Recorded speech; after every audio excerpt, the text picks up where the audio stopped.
महाराज युधिष्ठिर कौरवों को युद्ध में पराजित करके समस्त भूमंडल के एक छत्र सम्राट हो गए थे। उन्होंने लगातार 3 अश्वमेध यज्ञ किए। उन्होंने इतना दान किया कि उनकी दानशीलता की ख्याति देश देशांतर में फैल गई। पांडवों के भी मन में यह भाव आ गया कि उनका दान सर्वश्रेष्ठ एवं अतुलनीय है। उसी समय जबकि तीसरा अश्वमेध यज्ञ पूर्ण हुआ था और अवभृत स्नान करके लोग यज्ञ भूमि से गए भी नहीं थे, वहां एक अद्भुत नेवला आया। उस नेवले के नेत्र नीले थे और उसके शरीर का एक ओर का आधा भाग स्वर्ण का था। यज्ञ भूमि में पहुंचकर नेवला वहां लोटपोट होने लगा। कुछ देर वहां इस प्रकार लोटपोट होने के बाद बड़े भयंकर शब्द में गर्जना करके उसने सब पशु पक्षियों को भयभीत कर दिया।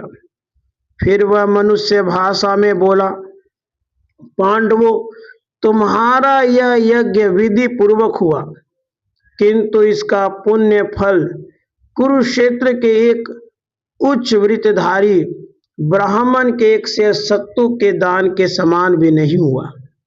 नेवले को इस प्रकार कहते सुनकर आश्चर्यचकित ब्राह्मणों ने धर्मराज युधिष्ठिर के धर्माचरण, न्यायशीलता तथा अपार दान की प्रशंसा करके पूछा, नकुल, तुम कौन हो?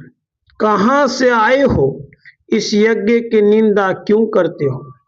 नेवले ने कहा, मैं न आपके द्वारा कराए यज्ञ की निंदा करता हूं, न गर्व की या झूठी बात करता हूं।